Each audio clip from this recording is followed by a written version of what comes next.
Good evening. I'm Ivan Seleni. I'm the Dean of Social Sciences at NYU Abu Dhabi. And it is my honor and privilege to introduce our speaker today, Riaz Hassan. Riaz Hassan is Emeritus Professor of Sociology at the Flinders University of South Australia. Since 1996, he's a Fellow of the Academy of Social Sciences in Australia, and since 2006, a member of the Order of Australia.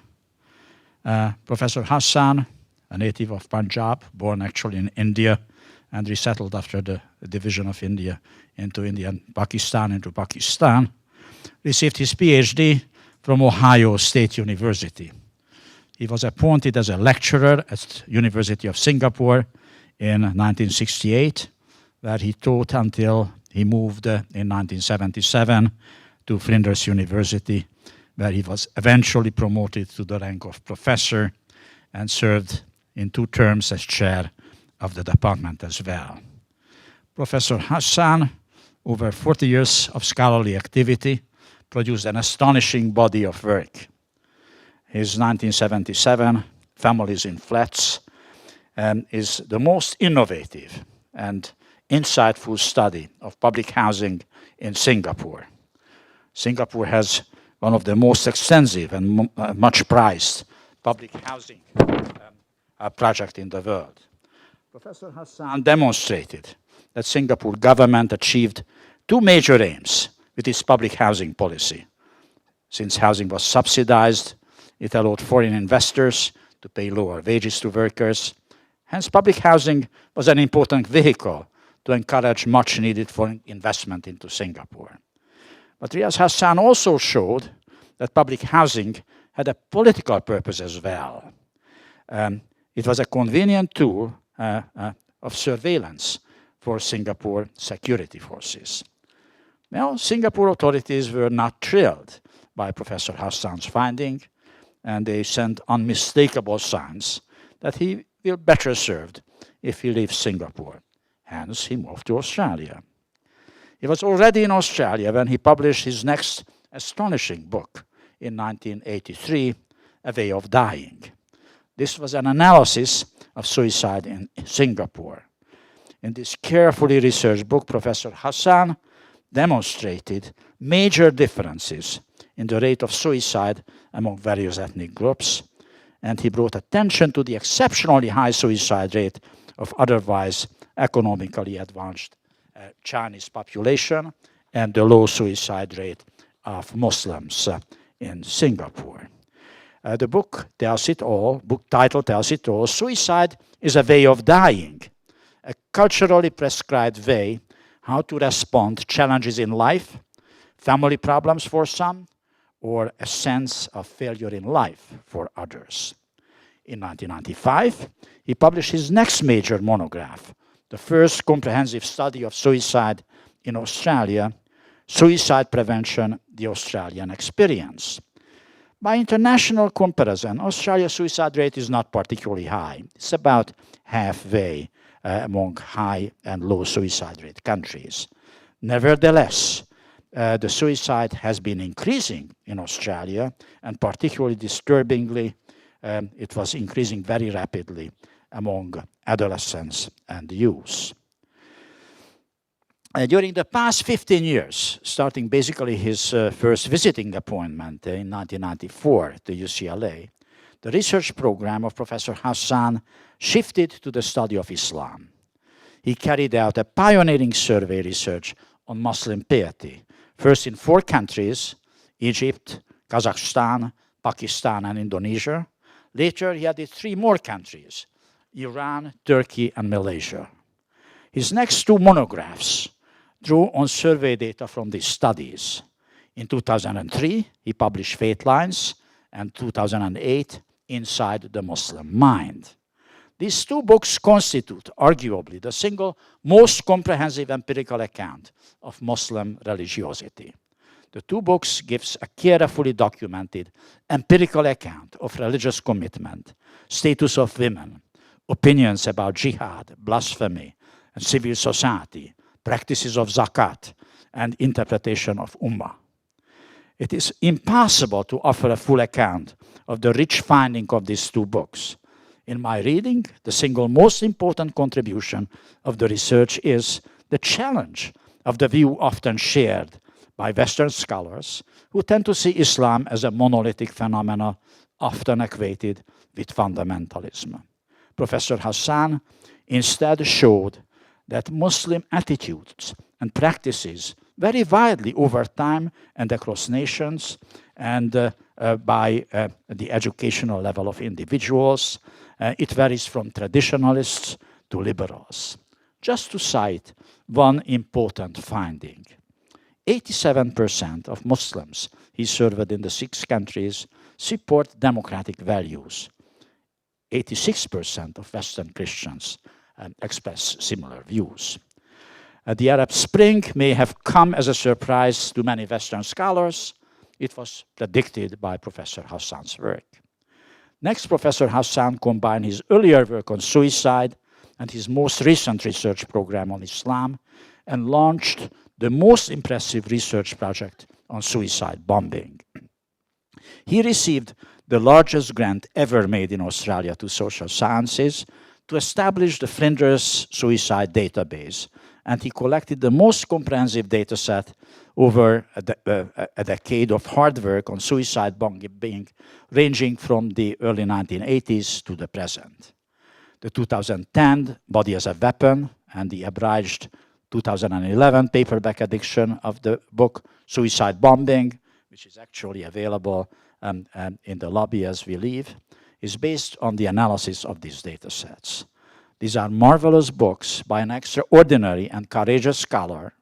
In these books, Professor Hassan challenges a number of taboos, and if his data lead him that way, he is ready to take even the politically incorrect position. We are fortunate to have Professor Hassan with us today. Please join me in welcoming Professor Hassan. Ivan, thank you very much for that absolutely marvelous interview. I couldn't believe that you were talking about myself. I think after such an interview, maybe we should all go and have a cup of tea and go home. It is an honor and a great privilege to be here to share with you some of the findings of my research, which I've carried out over the last 7 years. And it's always been, and also it has been a privilege to be associated with NYU, Abu Dhabi, in its inaugural years. I've enjoyed the experience, I've enjoyed the students, and enjoyed my colleagues, and also the support I've received from the university. In an age when the Western world is concerned about the weapons of mass destruction, the terrorists in many parts of the world have turned to a much more fundamental device, the body, the life itself, a suicide bombing, because of its lethality and the ability to cause mayhem and disorder and challenge the state's authority over maintaining law and order. Between 1981 and 2008, there were 1,597 suicide attacks, killing around about 21,000 people in 34 countries, and killing and injuring probably 10 times as many more. So in a way, the suicide bombing since 1981 has truly become a global phenomenon. Now, in order to understand why people participate in an event which would, for most people, would be totally incomprehensible, we have to understand why humans suicide. I have spent a fair bit of my life trying to answer that question, and I can tell you that more I learn about it, more I study it, the less uncertain I become the reason. And I think one can argue perhaps one of the most important philosophical issues that we have is, why do humans suicide at all? A body, an organism which has been trained, which has been programmed to live, consciously decides to end itself. Now, in sociology and psychiatry, suicide is viewed as an end, an exit from intolerable personal pain and adverse social conditions. Over the last 40 years, through my work, both in Singapore and in Australia, I have tried to question this assumption. And I have argued that suicide is not an end, but a means to achieve multiple ends. For example, self-empowerment in the face of powerlessness, redemption in the face of damnation, honor in the face of humiliation. In order to understand suicide bombing, I believe we really need to understand the nature of suicide itself. Now, one of the points that I make in the books that I have published is that suicide bombing is a modern phenomenon, but it has ancient roots. It has been used, suicide missions have been used as a proactive, empowering political act, not as a resolution of personal crisis, but in order to convey some broader message, in order to achieve multiple goals. I have selected in the books that in my work, 6 cases from the pages of history. I could have very easily selected hundreds more. And these cases are the Roman general Cato's suicide in the first 1 century before Christ, the crucifixion death of Jesus Christ, the martyrs of Cordoba, the Jewish sect of Zealots and Sicarii, the order of assassins in the 12th, 13th century, and more recently, the Japanese kamikaze pilots. I won't have the time, and I want to impose on you, I want to move to my research, but I'd just like to share with you the historical roots of why people have sacrificed their bodies, why they have given up their life in order to achieve multiple goals. In the waning years of Roman Republic, between 95 and 46 BCE, the Roman military leader and statesman, Cato of Utica, became a leader of resistance in the civil war that followed Caesar's rise as dictator. Cato chose suicide over submission to tyranny after he was defeated by Caesar. Cato's defiant suicide acted as a rallying point for further resistance to Caesar's rule. And within 2 years of Cato's death, Caesar had been assassinated by his followers. Cato's suicide could not protect the Republic, but it succeeded in destroying his enemy.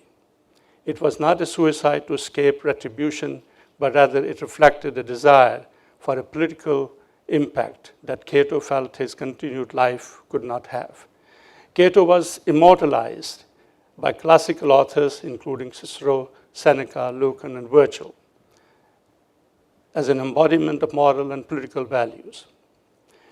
Dante follows this legacy of praise for Cato by calling him the human being best suited to represent God, and assigned him the role as a guardian of the mountain of purgatory.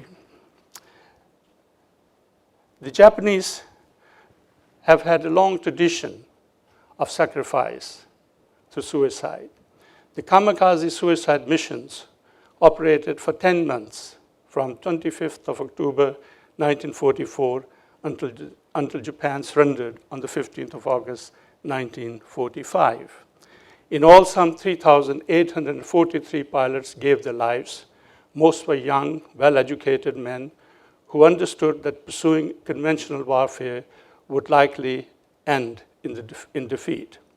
These suicide attacks did not stop the Americans, but they were 4 to 5 times more deadly than conventional strike missions and imposed high cost on the invading forces.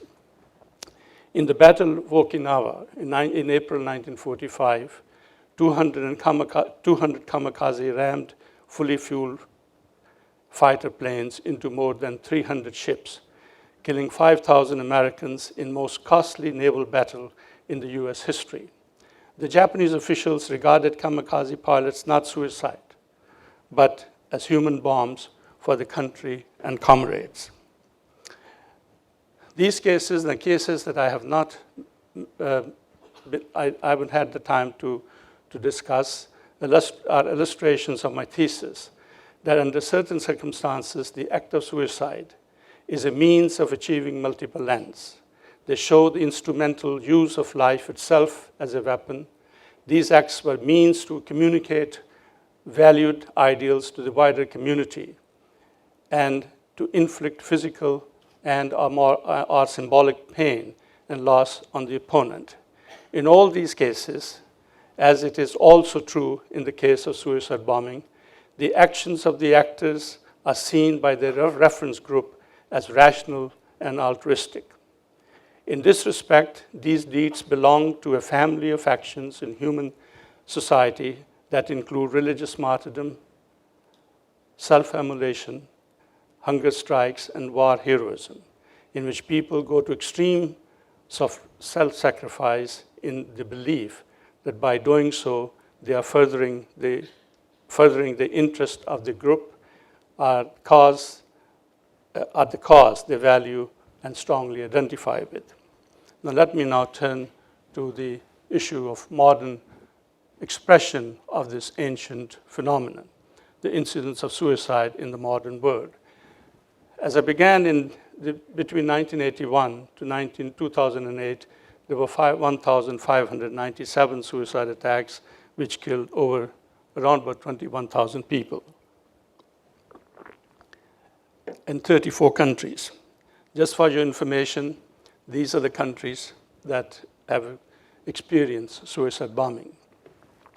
But just is the list of, but perhaps the most important thing to notice, to note, is that the 5 countries listed here, Iraq, Israel, Palestine, and Palestinian territories, Sri Lanka, Pakistan, and Afghanistan.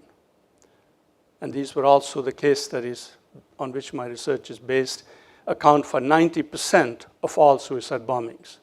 So in other words, 9 out of 10 suicide bombings have occurred in these 5 countries. And while suicide rates in Iraq suicide incidents have gone down in Iraq, they have escalated in Afghanistan and in Pakistan. Just to give you an idea as to over time how this phenomena has changed. As you can see from 1981, there were really relatively few incidents of suicide, but over time, this phenomena has increased very dramatically. It begins early in the 1981 in Lebanon. And Hezbollah was the first terrorist group to carry out suicide bombing during the Lebanese civil war. And then it was passed on to the Tamil Tigers in Sri Lanka, and then to 3 Palestinian groups. But then you can see how it certainly jumps, it escalates dramatically in 2003 to 2005. I'm not sure how many of you have already come to the conclusion, the reason for this, but just to reiterate, just to remind you, the reason for this was the Iraq War. In Iraq alone, between 2003 and 2008, there were more suicide bombings than there were in the whole world in the preceding 25 years. In fact, when I started doing research on this project in 2005, 2004, there were 315 suicide bombing globally in the previous 25 years. And in preparing my research for research grant, research application, I said, well, I probably would be looking at another 50 or so in the following year. But as it happens, the research programs never go as you expect them to go. And as luck would have it, in the preceding 3 years, I had to deal with more cases of suicide bombing than I had actually expected to deal when I was designing my research program.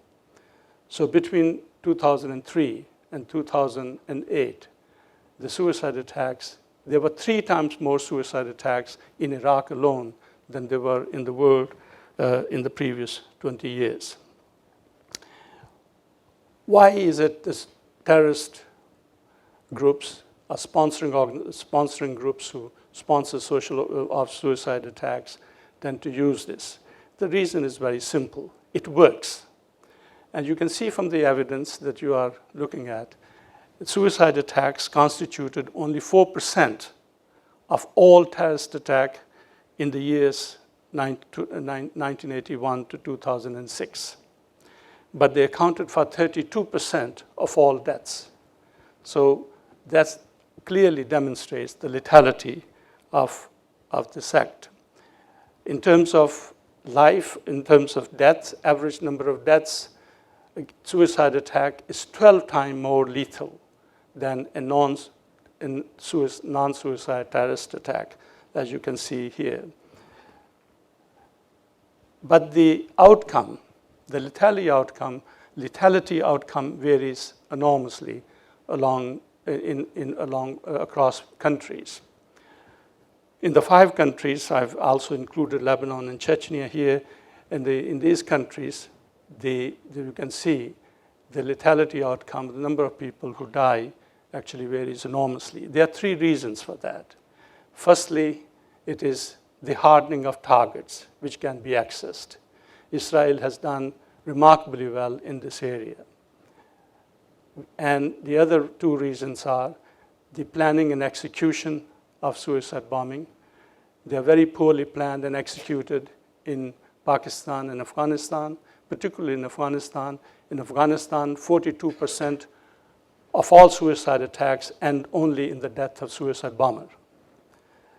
And the third reason is the response of the emergency services, which includes fire brigade, police, health services, and all the other emergency services that come to the rescue when these tragic incidents have taken place. Israel has done extremely well, and whereas Iraq, Afghanistan, Pakistan do very poorly. So the outcome, the lethality outcome of suicide bombers are affected primarily by one of these 3 factors, or all these 3 factors. Invariably, the major targets of suicide bombers are security forces. This again will come back, it refers to one of my fundamental arguments in my research, in my findings. As you can see that in almost all cases, in all countries, which are displayed on the slide, except Israel. Israel, it is the reverse. In Israel, the main target are civilians. And the reason why, there are 2 reasons. One, Israel has been very successful in hardening the military targets, but the Palestinian groups have argued that civilians are legitimate targets because all civilians in Israel sometimes serve the armed forces. But in general, the target of the suicide bombing are the military, the armed forces, the local and international, as well as the public officials. The main type of suicide bombing is a car bomb, a vehicle bomb, 56%, although the proportion is now changing as a result of declining suicide bombing in Iraq and increasing in Pakistan and Afghanistan. Now, how have suicide bombings been explained? When I began research, I did a very comprehensive analysis of all the studies which have been carried out over the last 30 years or so. And I grouped them into 3 groups, into three main categories. Studies which have primarily focused on the personal characteristic and motivation of perpetrator. Studies which have focused on terrorist organization, and studies which have focused on societal conditions. My own study actually is a contribution to the last category of studies. The studies which have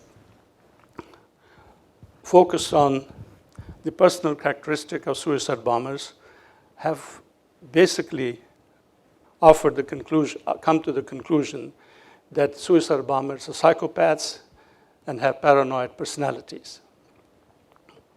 They're sociopaths, that they are criminals, are people who belong to various criminal organizations who participate in suicide bombing in order to advance the criminal objectives of the organizations to which they belong to.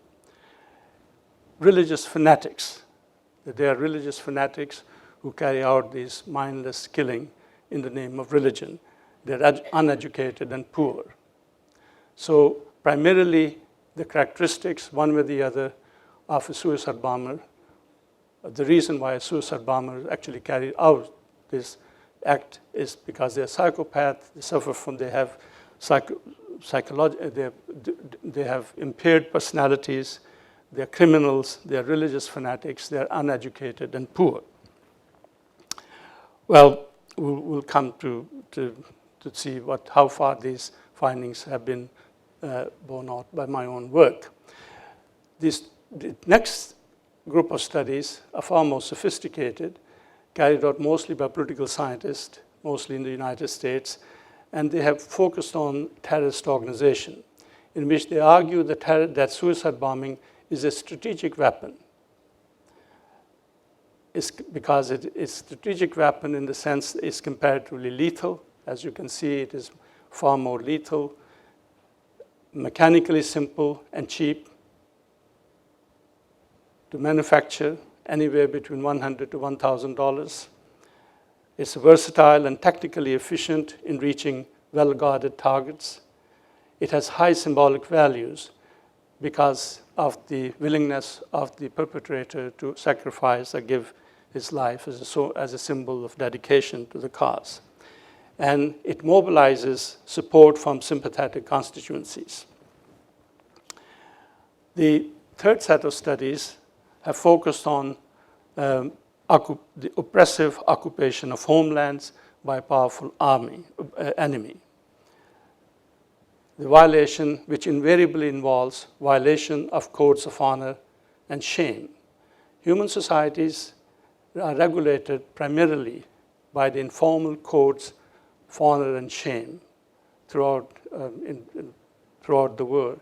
And when these codes of honor and shame are violated, they actually cause major disruptions. Humiliation is another major factor. Revenge and retaliation as a result of occupation and the causes and the actions of occupying forces. And finally, is altruistic suicide, sacrifice for the honorable survival of one's community. In order to examine this phenomena, I have focused on Iraq, Palestine, Israel, Afghanistan, Pakistan, and Sri Lanka. And here are some of the major lessons that I like to share with you. The genesis of suicide bombings lie in intractable political conflicts over political entitlements, territorial occupation, and dispossession. In each case, I have gone into a very detailed study in order to configure the conflict which has given rise to suicide bombing in the 5 countries that I've studied. State-sanctioned, and the first finding that I've mentioned is based on the findings of that investigation.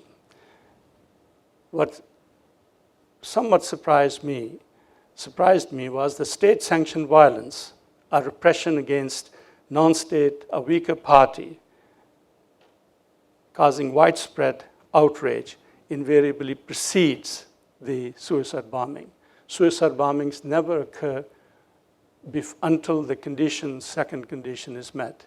The state sponsor, the sanctioned violence, is a precondition for the rise of suicide bombing. It's a weapon of the weak. Now, obviously, in all social research, one has to bear in mind we are talking of probabilities. Large-scale population dislocation and the resulting refugee camps, which occur as a result of political conflicts, endemic political conflicts over a long period of time. In the incarceration of dissidents and insurgents, and the dehumanizing treatment of these insurgents and dissidents in jails, and the psychological operations which are carried out by the army in the insurgent territories, and the mutual demonization that results from it. I tried very hard to get the psychological operation material from the armies, but none of them were prepared to share it, although they verbally told that they are carried out very regularly. Now, second lesson is the suicide bombers are not mad. That goes back to the first set of studies that I was sharing with you. The studies have failed to, my study and the studies that I have reviewed, failed to find a stable set of demographic, psychological, and socioeconomic variables that can be causally linked to suicide bombers' personalities or socioeconomic origins. In fact, my research shows that suicide bombers invariably, in general, are slightly more educated and come from slightly better socioeconomic background than the population at large. There's no apparent connection between violent militant activity and personality disorder. Becoming suicide bomber is a highly selective process which acts as a screening device to exclude psychopathological individuals as groups recruit members whose behavior appears normal. In fact, the group, all the research, the interviews that I have conducted, the groups go to extensive length in order to screen out people who were psychologically unstable. Most suicide bombers are psychologically normal, deeply integrated into the social networks, and emotionally attached to their national communities. I have a lot of material, the audio and video material, but unfortunately all of it is in Australia, so I can't share. But here's an example which I wanted to show you. Here is hardly an isolated, uneducated person. He's the oldest woman, Palestinian suicide bomber in 2006. And here she is being displayed with a great deal of pride by her extended family. And I have similar videos and photographic evidence which I would have shared with you if I had access to it. Suicide bombing is a strategic weapon, tactic.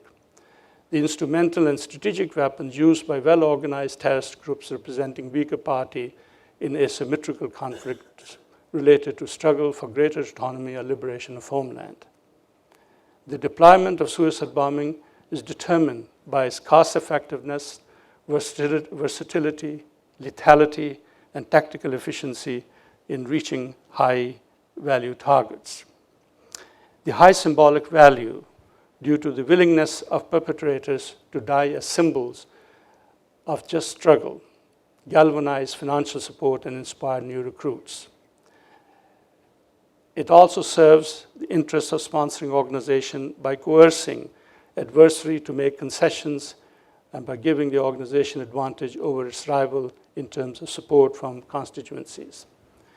What I'm here referring to is that invariably, in many cases, not in all cases, the terrorist organization have been successful in winning concession from the governments which they were seeking.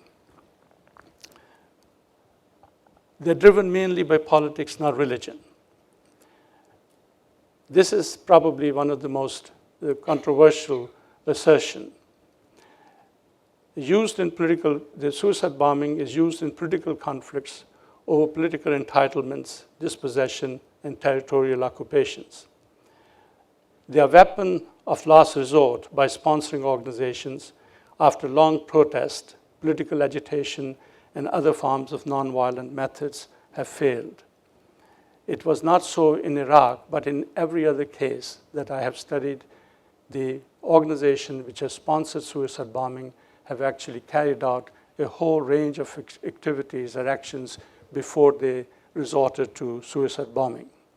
In some cases, religion can play a vital role in recruiting and motivating future suicide bombers, particularly when secular ideologies have failed to bring about desired change.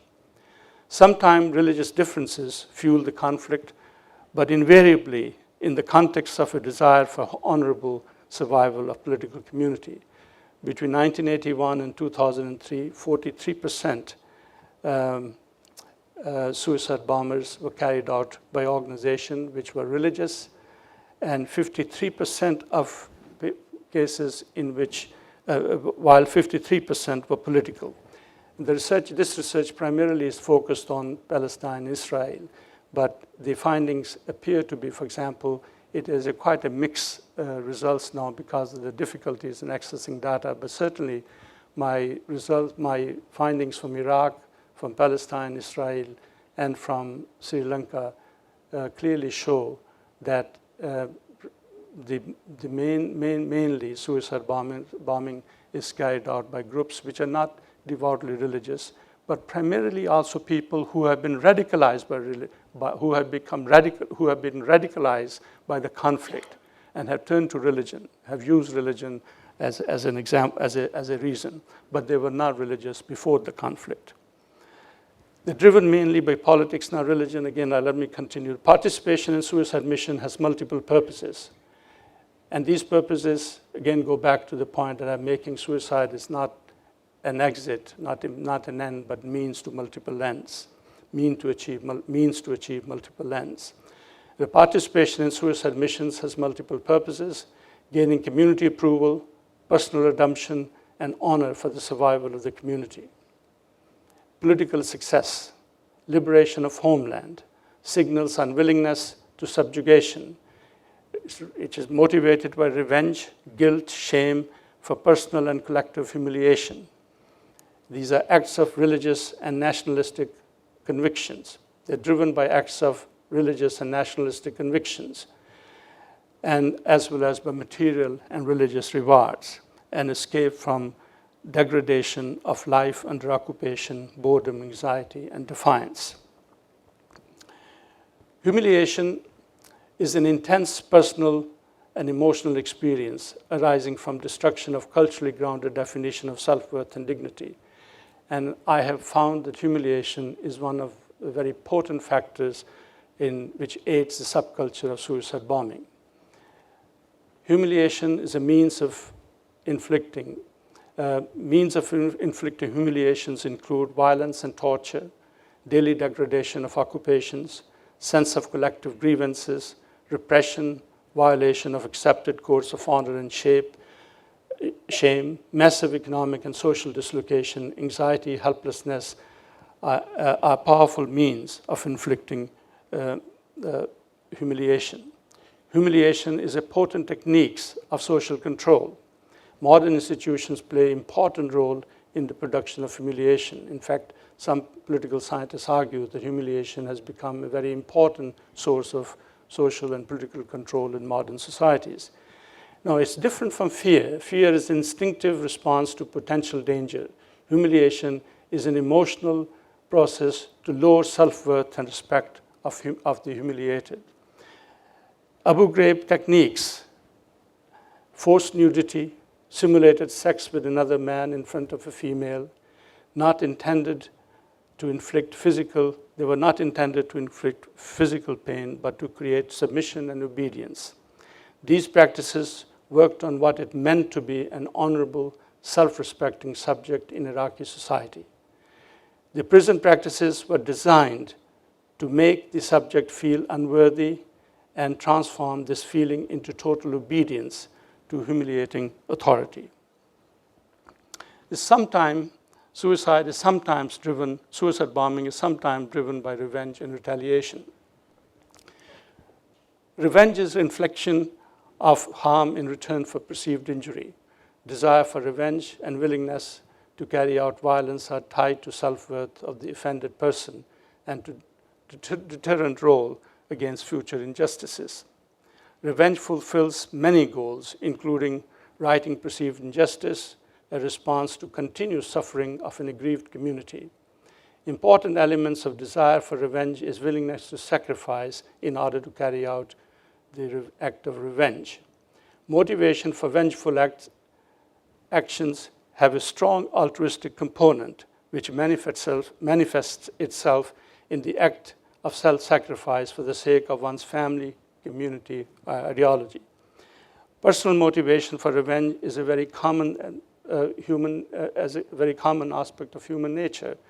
And one of the most remarkable statements by Hannah Arendt, she says, to resort to violence when confronted with outrageous events, our condition is enormously tempting because of its inherent immediacy and swiftness.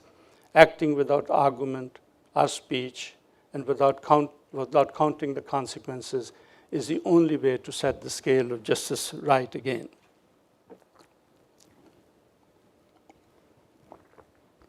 In Durkheim's conceptual map, suicide bombing would fall into category of altruistic suicide. Altruistic suicides involve valuing one's life less worthy than group's honor, religion, or some other collective interest. In its essence, altruism is costly action that benefits others. It is a fundamental condition explaining human cooperation for organization of society and its cohesiveness. From sociological and economic perspective, suicide bombings can be linked to altruism as a form of intergenerational investment in which the agent gives up current consumption for the sake of enhancing the betterment of the descendants.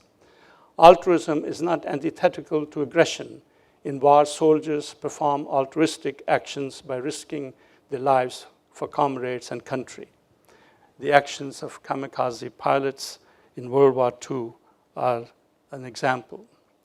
In communities undergoing massive social and economic dislocation because of endemic and violent conflicts with a more powerful enemy, altruism rises and people react by valuing and supporting the ideas of self-sacrifice, such as suicide bombings. Personal and collective sufferings motivation of suicide bombers coexist. Personal and collective sufferings motivating suicide bombers coexist with their inner feelings of altruism and sense of fairness. And I thought I should mention this. It came out frequently in the biographies of suicide bombers I read in Iraq, and one of them it's an example, Marwan. He prayed frequently that no innocent people will be killed in his mission. Shafiqa, an incarcerated failed Palestinian suicide bomber in Israel, did not detonate her device after seeing a woman, and this is what she said, a woman with a little baby in her carriage. And I thought, why do I have to do this to that woman and her child? I won't be doing something good for Allah. I thought about the people who loved me and about the innocent people in the street. It was a very difficult moment for me. She did not detonate her bomb, and she was arrested, and she is now in jail. French filmmaker Pierre Rihouf interviewed many failed Palestinian suicide bombers in Israeli jails for his film, Suicide Killers. Every one of them tried to convince him that the action was the right thing to do for moralistic reasons.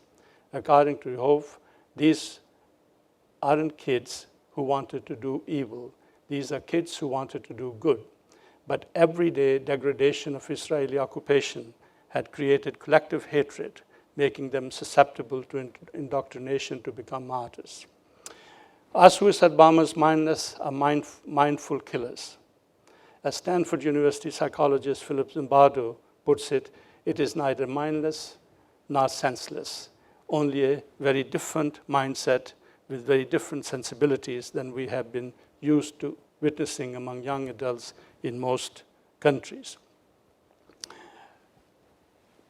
Invariably, when suicide bombers, acts of suicide bombers occur in a society, they provoke very strong reaction from the state. And this is what I call the altruistic punishment. The state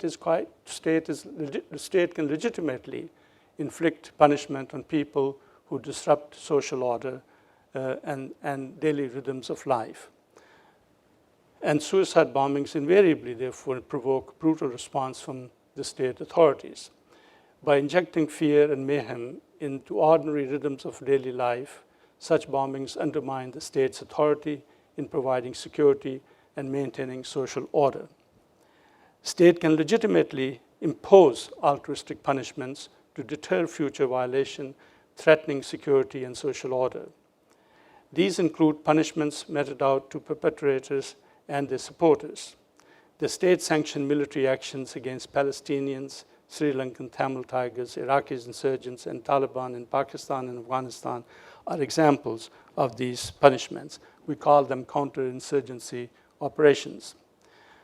Altruistic punishments are only effective when they do not violate the norms of fairness.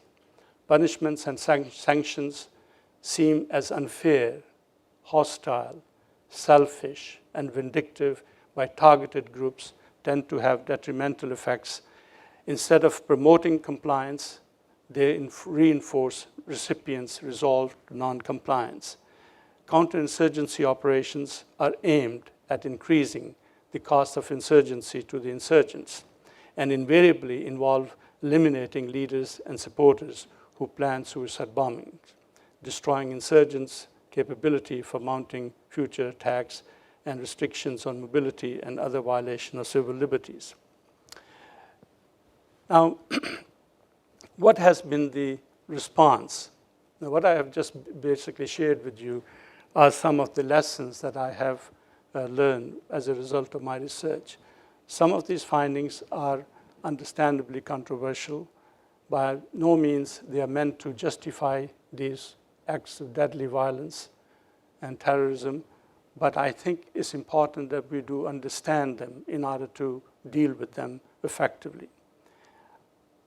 Basically, so far, what we have achieved is, as far as this first set of studies, which basically focused on the individual perpetrators and their personalities, and the policies which emanated from those studies, which became the public policies based, which incorporated the findings of those studies, were to kill the perpetrators and put them in jail, excise society from their presence.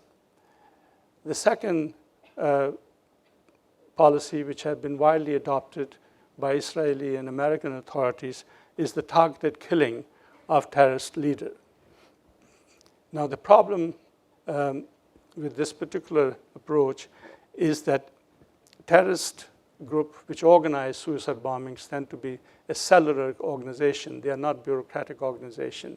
And the findings which have come out from the research which has now been carried out in the United States shows that when cellular organizations, when their leaders are destroyed, instead of disappearing, instead of basically destroying the cells, the members of cells actually multiply themselves. Each member of the cell actually goes and organizes a group. In other words, the dealing with cellular organization by killing their leaders means that you're actually expanding the problem rather than confining it.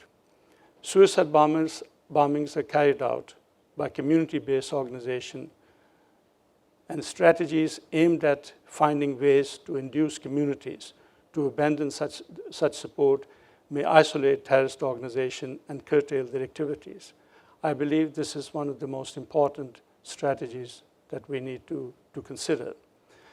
The strategies addressing and lessening the grievances and humiliation of population that give rise to suicide attacks are required for their elimination. Support for suicide bombings attacks is unlikely to diminish without tangible progress in achieving at least some of the fundamental goals that suicide bombers and those sponsoring them and supporting them share.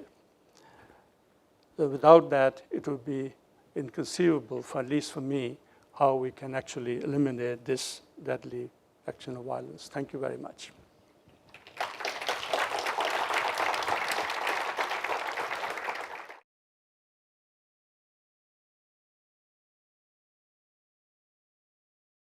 My question is rather that,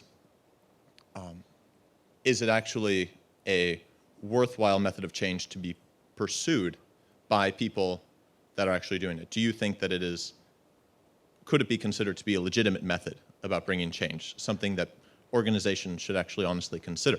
It's very clearly effective. Thank you very much. I think the answer is that suicide bombing, in all cases that I have studied, is a weapon of last resort. It was never chosen by sponsoring organization as the first choice method of first choice. Palestinians and Tamil Tigers and the Tamils, they actually, and this particularly these two groups carried out, in fact, they organized themselves into political parties, they carried out strikes, they carried out demonstrations, they agitated, then they carried out a whole range of other political action. They ran for election, but eventually, after 30, 40, 50 years of struggle, since the problem, instead of actually resolving itself, it actually became more complex, and the state response became more aggressive and violent. And it was as a result of that, the suicide bombing emerged at least in the cases that I have mentioned, but certainly in Israel and in Palestinian-Israeli conflict and in Tamil Tigers in the context of Sri Lanka. It was the weapons of last resort by a weaker party. And I think there's the point that I want to make, and this is what I make in the book, that the problem with suicide bombing is that there's inherent limitations. Because in human societies, a fundamental precondition for existence of human society is that human beings have to be disempowered from taking their own life and taking somebody else's life. In other words, for a society to exist, societies disempower individuals to take their own life, in other words, suicide, and disempower them from taking other people's life in order to murder other people. And then they invest that power into certain state institutions, social institutions, which then carry out killing other people on behalf of the state. So in human societies in which actors have control over the timing and method of death are stigmatized. In human societies, the death over which I call empowering death, death in which you have control of timing, when you're going to die, and how you're going to die, that form of death is stigmatized. And that stigma is very powerful mechanism of social control. And suicide bombing combines two things. It combines suicide and it combines murder. So consequently, it's a form of death which actually has two very stigmatized forms of deaths. The best form of death in modern society is to die in hospital, where you have no control over timing, and the doctors are controlling the timing of your death. So that's what I call disempowering death. So the normal death is a disempowering death, where you have no control over timing and over the mechanism how you're going to die. So in a way, there's a built-in mechanism in which the suicide bombing and suicide will remain a rare event. So it can never be used as an effective strategy to resolve conflicts over a long period of time. They arise as a last-ditch effort in conflicts, but that they are not long-term solution, because inherently suicide bombing combines two of the most stigmatized form of deaths, and that serves as a check on the spread, and consequently they are going to remain rare events. I have two questions. So we kind of saw how you were talking about this whole phenomena replicating as as like a cellular organization where each person is like a cell, and so the organization replicates as a cell. So does it mean that so the first question is, how does this entire phenomena of suicide, does it ever even come to an end if it's replicating on such a great scale? And the second thing, where you pointed out that killing off their leader or getting rid of the head of that organization doesn't really solve the problem. Perhaps it adds more to it. So the approach that that's being taken right now, is it really a worthwhile approach to end it, or is it adding more to what's happening right now? Oh, I think you correctly understood the main point. The cellular organization, once you destroy the leaders, they tend to multiply, so problem becomes actually much more, it expands rather than shrinking. The strategy, for example, drone bombing, bombing by drones in northern Pakistan and in some of the other parts in Afghanistan and recently in Yemen, I think is intended to take out the leaders. For my limited access that I had to information in Pakistan, northern Pakistan, invariably the drone attacks actually end up killing more innocent people than the actual culprit that the drone attacks were targeting. Because failure in human intelligence, or failure of the drone technology, I don't know. But I found, for example, in the northern Pakistan, the drone attacks are creating enormous amount of resentment, anger, and in fact, we don't hear about it. Northern Pakistan is actually a war zone, almost 1,500 kilometers of it, which borders with Afghanistan, is a war zone. And the war is waged there by the local population. Some of them we call Talibans, and some of them are actually joining Talibans because they're actually quite angry with the consequences that follow, by consequences that such as innocent killing. So the studies by social scientists in the United States have clearly show that cellular organization do not behave the same way as bureaucratic organization. If a university's vice chancellor, for some reason, decides to resign or dies, the university goes and hires another vice chancellor, in the end of story. But in cellular organization, that's not how the organizations behave. They actually multiply themselves. So they could probably go and pick up a number of vice chancellors for each of the groups.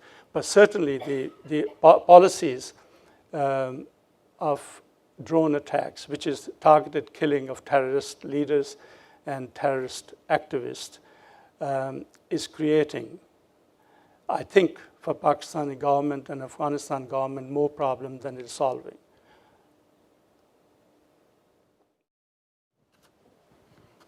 Thank you. There's two aspects to your presentation, one which is related to suicide and the other which is related to bombing or killing. In terms of suicide, we find plenty of people within the West, and even in Japan, where thousands of people will commit suicide for maybe social reasons or cultural reasons. On the other aspect, which is the bombings or the killings, we find that bombings and killings occur by state players. I mean, the natural or the obvious example, without even using bombs, is the sanctions on Iraq, where 500,000 children died because of the sanctions. And Madeleine Albright said, more or less, that it was acceptable. Rwanda, where a genocide and millions being killed there, where France was actively supporting the genocide. And this is not made up, this was on a BBC Panorama program years ago there. So what is the issue? Is the issue because suicide and bombings are linked together?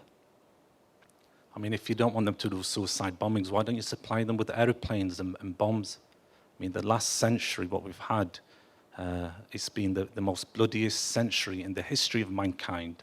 And it hasn't been because of suicide bombing. It's because of socialism, capitalism, secularism. Thank you.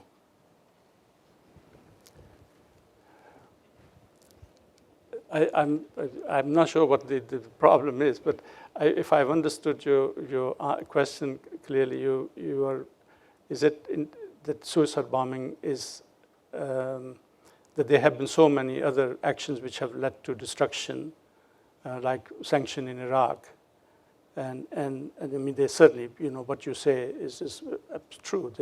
The sanctions do have devastating effect on particularly vulnerable groups, and certainly in Iraq that was true.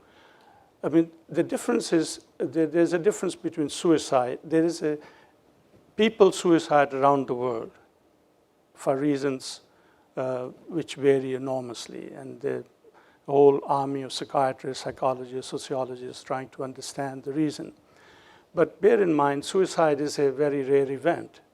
Only, although they may, in the US, 40,000 people suicide, and it's about 15 times more attempt suicide. Japan, you mentioned, has also a high suicide rate. But invariably, suicide is only one of the 10th or 11th causes of death. Only 1% of people die due to suicide. And the thing that has really puzzled me over the years is not why there's so many people who suicide. Also, suicide is a rare event, but why so few people suicide? Because after having studied the reason why people suicide, I can tell you those reasons are very widespread. But obviously, many people muddle through life and they decide not to end their life. Suicide bombing is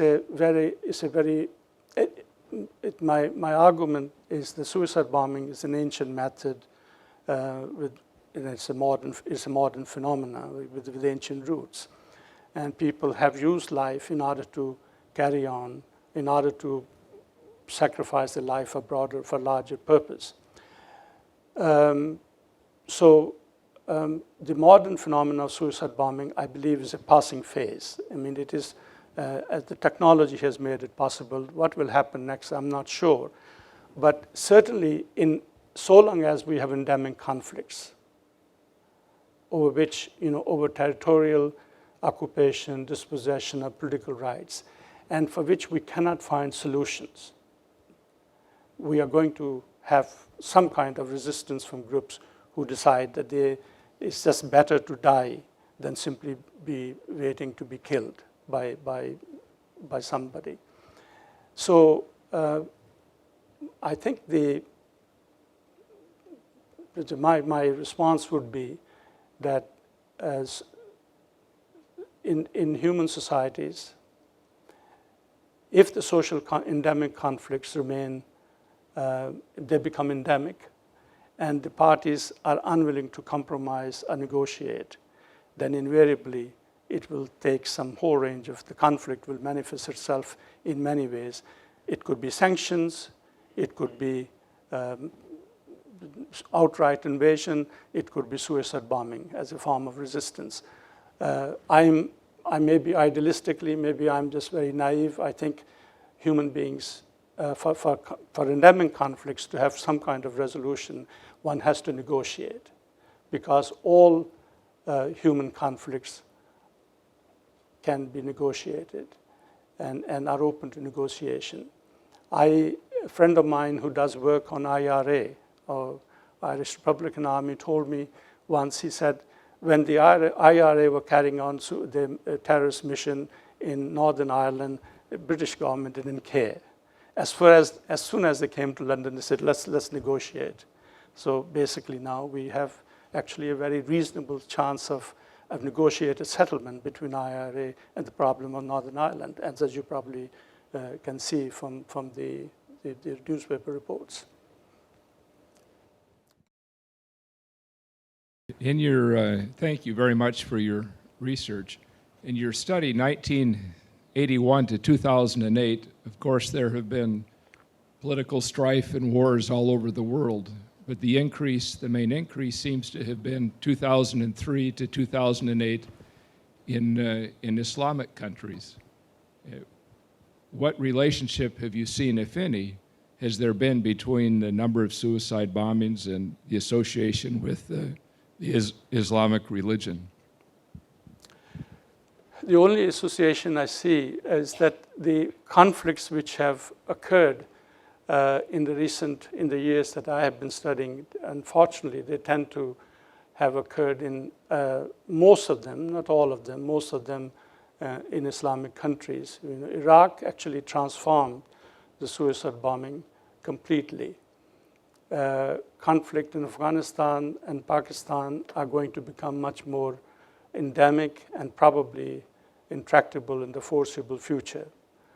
In Chechnya, the same thing has happened. In the only other non-Muslim country was Sri Lanka, because majority of almost all suicide bombers or the Tamil Tigers are Hindus.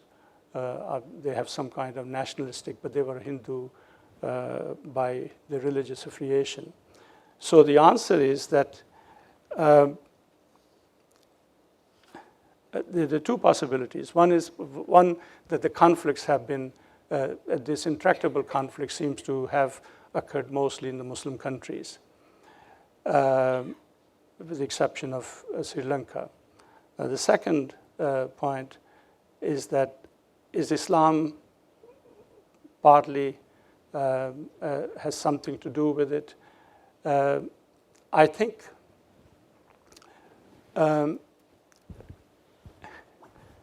religion, as a sociologist, I see religion, a civic religion or sacred religion do play a role.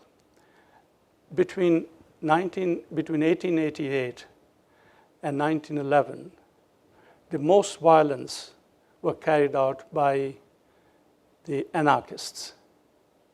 They were successful in killing over 4,000 high officials, mostly in Soviet Union. They were one group that killed, I think, the king of, there were 30 very high-profile people in Turkey, in Italy, in Austria, but there was certainly, it was the anarchists who killed the president of the United States in 1911. It was McKinley, was it? Who was the president killed by anarchists in 1911? And FBI and CIA actually are all outcome. In fact, if you look at the history, the evolution of CIA and FBI and some of the state security organizations, they actually go back to the anarchist violence. Why the anarchist violence? And not, why did they follow suicide, some kind of, suicide missions and other form of violence? Because between at the turn of 1990, you needed passport to travel to only two countries, the Tsarist Russia and the Ottoman Turkey. Almost the freedom, there was enormous amount of freedom for people to move and the trade to move. And the anarchists were essentially resisting, were actually protesting or organizing themselves to the rise of nation state. So at that point in time, you have a very different set of problems that actually gave rise to a very powerful, potent source of violence and terrorism in the world. And in fact, the history of anarchist violence is one of the most amazing examples where people actually are prepared to die for causes they believe the nation state was actually going to curtail the human freedom. So coming back to the point, you could have civic religion, which can become very potent source of sacrifice, and you could have sacred religion. And I suspect it would be very naive to simply assume that Islam, there's some Islamic notion of martyrdom and sacrifice probably has reinforced this in some militant groups. But the thing that really puzzles me, both in my research on Iraq as well as in general, that the Shia Islam actually is much more attuned to martyrdom as opposed to Sunni. whereas majority of the suicide bombers are carried out by Sunni Muslims. So what I'm saying is that I don't know the answer. I think I would have to concede that probably religion and religious symbolism play an important role. But after having said that, religious symbols, both religion can come in secular form and in sacred form. And in both instances, in the case of that I've given you about the anarchists' violence in the turn of the century, and now the Islamic groups which are now carrying on terrorist attacks and suicide bombing probably have something in common. And that's a religious. So religion is a secular versus sacred religion. As you pointed out in your study, that political aim was the one which suicide bomber wanted to achieve more than a religious aim. Now, two other means of achieving the political aims could be, say, hunger strike or self-immolation. Now, hunger strikes have been used effectively, and it has desired results. Self-immolation, like recently done by Muhammad in Tunisia, caused much better results. Well, he achieved much more than a suicide bomber in Iraq or, say, Afghanistan could achieve. A hunger strike in India recently by Anna Hazare achieved much more than a suicide bomber would have achieved. So what is your message to suicide bombers then? Well, I think they have a particular role to play. I mean, certainly self-immolation, the hunger strikes, they're very powerful means of conveying a particular message to the population. But the difference is that hunger strike and self-immolation, they do not pose a threat to public order. One of the very powerful consequences of suicide bombing is that it introduces a notion of fear. It introduces what I will call the coerciveness of precaution in everyday routines. And you don't know what's going to happen. You don't know whether this is going to happen. Where self-immolation and hunger strikes, they actually don't produce that. They convey symbols, but they do not produce any disruption in the rhythms of life. Suicide bombing does that very effectively. And I believe while the sponsoring organization may not actually have this in mind, but I think the unintended consequence of suicide bombing is the introduction of unpredictability, lack of safety, security in the daily, ordinary rhythms of life has a devastating effect on people's attitude. And consequently, they hope that the state, and the state also becomes very threatened by this. And so there are two things can happen. One, that the introduction of the disruption in the daily rhythms of life can force people to actually ask the government to change their policies, or they actually ask the government to become much more aggressive and repressive towards the people who are carrying them out. But the point I'm making is that they have different consequences. Suicide bombing produces fear and disrupts ordinary rhythms of life, which the other forms of sacrifice don't. The World Peace Movement has always said that war breeds terrorism, and your data seems to point that out, especially after the Iraq War, the spike in the number of suicide bombings. And the second point is sometimes one man's terrorist is another man's freedom fighter. And I'm not sure how you define terrorist in your book or how you would define it. But would you consider the invasion of Iraq, for instance, based on weapons of mass destruction, would you consider that to be terrorism? And drone strikes that kill innocent civilians, would you define that as terrorism? I was going to say that you can, you can see the agonizing experience I've gone through trying to define terrorism and suicide bombing in my effort to actually, because I had to define it in order to develop a database. The first thing you have to do in social science is to define. And I had a very simple definition of suicide bombing, politically motivated self-destructive action for political ends. And as I began research, I found that was not very suitable. So I have now devoted a definition. I probably have the longest definition of terrorism anywhere in my book. I mean, you don't have to buy it, but if you're interested in, you can see actually, it's almost 3/4 of a page, and it's still not very satisfactory. Terrorism is a very complex phenomenon, and I think in some ways, we have to come to terms with the modern sort of understanding of it. And I think modern states